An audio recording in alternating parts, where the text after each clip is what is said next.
What is going on, guys? Welcome back to another video here on Loud and Proud. We are back in the shop here with the second gen Longhorn project, and the progress of this truck is coming along very nicely. We've got some stuff planned out with Devin to take care of this fishbowl effect, also to make sure we can protect from rock chips since we're going to go with a wide setup. And I did read the comments from you guys, and a lot of you said go high and wide, a lot of you said stay low and wide. This is what I'm thinking about doing. You guys can let me know what you think. Right now, of course, the truck is very low and wide. It's got a little bit of front rake, which is fine. I kind of like the look a little bit, but this is probably what we're gonna do. Probably gonna take the front end. We're gonna do a 3-inch lift on the front end, take some longer upper and lower control arms, push that front axle forward a couple of inches so we can center that wheel and tire set up perfectly between the fender and not like more back and forward, if you can see the look of that right there. So that'll take care of that, and we should be able to clear a setup like this perfectly. And it's kind of the happy medium. It's not like, you know, we're doing a full 5-inch kit and then, you know, doing a 5-inch in the back. What we're gonna do though is kind of go in between. We're not gonna do a 2-inch, not gonna do a 5-inch. We're gonna go with like a 3, and then we're gonna go with an aggressive tire setup. But it's gonna still look big though. I don't want you guys to think that it's not gonna look big. It's still gonna look big. It's just gonna look higher than it is now, but still the width is gonna be there. But anyway, so that's what we're thinking about for that. So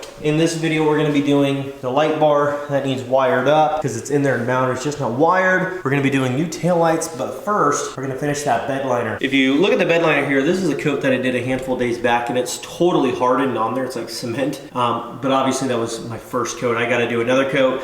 And with this next one, I'm gonna actually get more of the sides of the thing coated with the spray cans and a few other areas too, and then really roll on that main part of the bed really good. So we can get this all coated up, and then it'll have all overnight to dry and cure again with the heat on. And then tomorrow we should be able to put on our final coat tomorrow afternoon and then have the final product. I'm super excited about it. It's gonna be really good. Super stoked the way this truck is turning out. It's gonna be awesome. Anyways, guys, stay tuned. Let's get to moving on that. But really quick, hopefully guys like the way the 4th gen turned out with the color matching. In yesterday's video, the full color match effect on that truck just really takes it to another level. And one more note though, for that truck, I could be wrong, but I don't think I am. I think you guys are down to the last 5 days to enter to win the 2015 4th gen that's deleted and tuned, or the 96 12 valve 5-speed we call Frosty with the $5,000 cash. That giveaway ends in just a few days. So check it out. Information in the description below. Every $5 that you spend gets you 10 automatic entries towards winning one of those 2 trucks. Thank you guys so much. Let's get into the bed liner.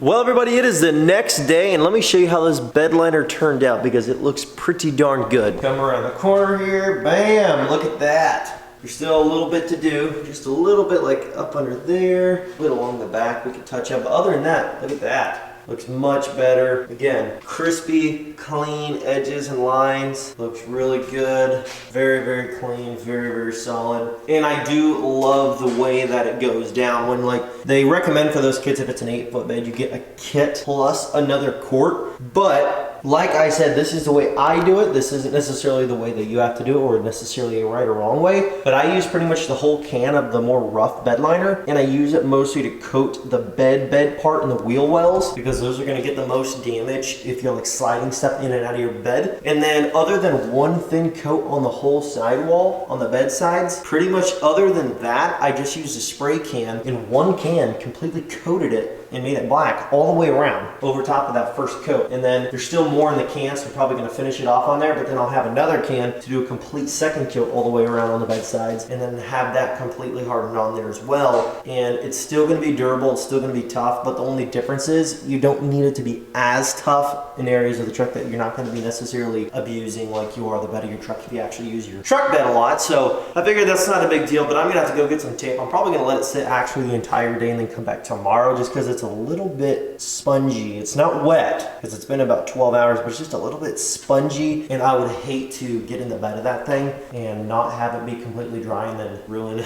all the work that's gone into this bed liner. So I'm probably gonna let it sit, but let's get into the next part. So we do have some taillights for this truck, and we also have to wire the light bar for this truck. Another thing is the seats for this truck are gonna be in here very, very soon. I think he said today or tomorrow I can go pick them up. And so I'm super excited to show you guys that video because that's gonna be epic. We do have to get some wipes, get in the interior and wipe the whole interior down. And let me know what you guys think. These are my thoughts. Okay, so that door panel, I know how I told you guys I was gonna try to do the saddle leather door panels, and as much as I'm trying, and I have tried to do that, I just don't know how well it's really gonna look. And so I kind of have a change of route of what I kind of want to do. And you guys can tell me whether you think I should, you know, take my door panels to an upholstery guy and just see if he can make them work, although I don't know, because if you look on the back side of those door panels, they're plastic rivets that you have to drill out. And once you drill them out, you can't really put them back on there because they're not really designed to just pop on and off like that. There's those door panels right there are supposed to be designed to pretty much be in place and then not ever come out or come loose. So that's kind of a bummer. So what I'm thinking about having to do is ordering new door panels, new factory ones that are all cleaned up, and then just reinstall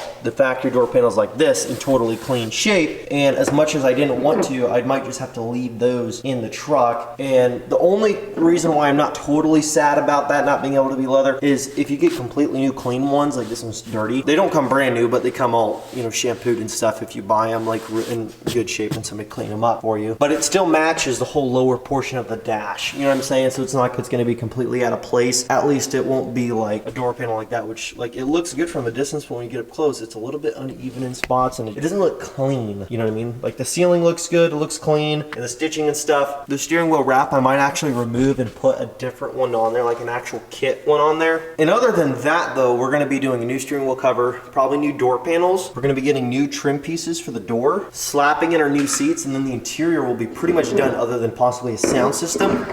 But let's get to wiring up this light bar so we can get that done. And then after that, we're gonna move on to the taillights of the truck. There's actually another part that I kind of forgot about that I believe is for this truck, now that I think about it. And I think this is the third brake light for this truck. Because you can see that third brake light's all like old, white, faded. Well, that's what we're supposed to be putting back there.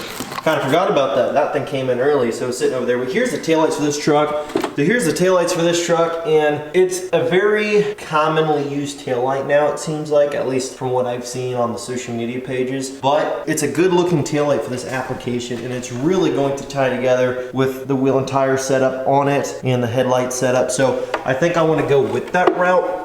If we do custom headlights and taillights, I don't know, but at least for now, this is going to be a really good look, and it can kind of help me understand like the theme and the look of the truck, and we can get these swapped out. So let's get to installing these right now.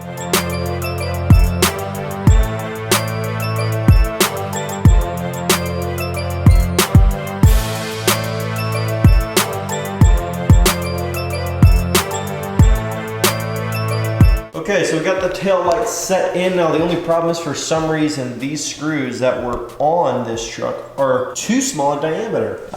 They just fall right into the hole that is on this set of tail lights, and it doesn't thread because the hole's too big. So I'm gonna take this actually to the hardware store right now, get the proper screws, and then I'll get back to you. But we're also meeting up with a guy right now who's gonna be buying the 2017 Platinum wheels off me. So those are gonna be leaving the shop finally, and we can get them out of the way.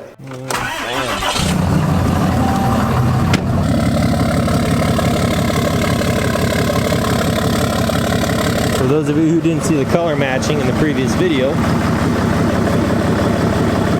Okay, well, we did get some little bit better, I believe, screws. So we're gonna see if these are gonna be sufficient for holding these headlights in place a little bit better.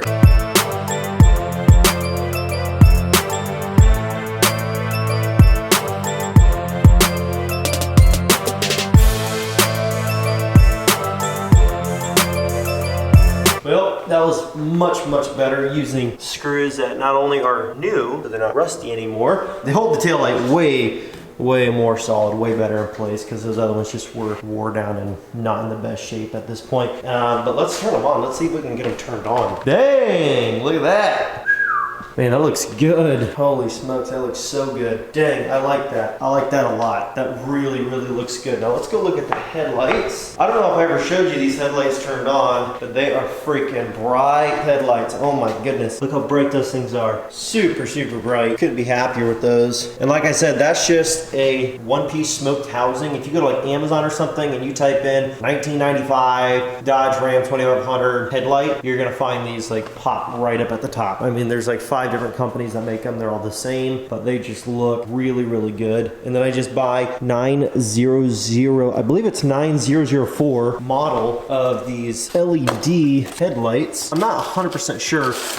It's either 9004 or 9006. But anyways, if you get those, then you just pop those into the back of the headlight, and all it is an LED bulb in a housing like that. And they're just way more reliable than your projectors that you can find on any of those package websites or eBay or just any other internet site. Unless you're spending like $1,000 on them, they're just not going to be as bright as like this. And this is the brightest setup you can get for probably 85 to 95 bucks. I mean, just so cheap. I mean, between the housing and the headlight, like bulbs, you're probably in less than 100 bucks. Just a really, really good, effective, and good looking combination that just is so proven, and you just can't go wrong with them. Well, everybody, that is going to put a wrap to this video. Thank you guys so much for watching. Hopefully you guys enjoyed the video. Wiring up that light bar, we got that done. We got the bed liner pretty much done. Just a little bit of touch up to do, so that's probably going to be it for the bed liner though. And then in terms of the tail lights, those are in, and now the truck's got a few more things going to be starting on it tomorrow. So stay tuned, guys. This truck is not yet done, but it's getting closer and closer to the final product. Thank you guys so much. Hopefully you guys enjoyed it. Do not forget to enter to win the 2015 6.7 Cummins or the 96 12-out we call Frosty with the $5,000 cash. Thank you guys so much. I'll catch you in the next video. Remember, 5 days left to enter to win that giveaway. Peace.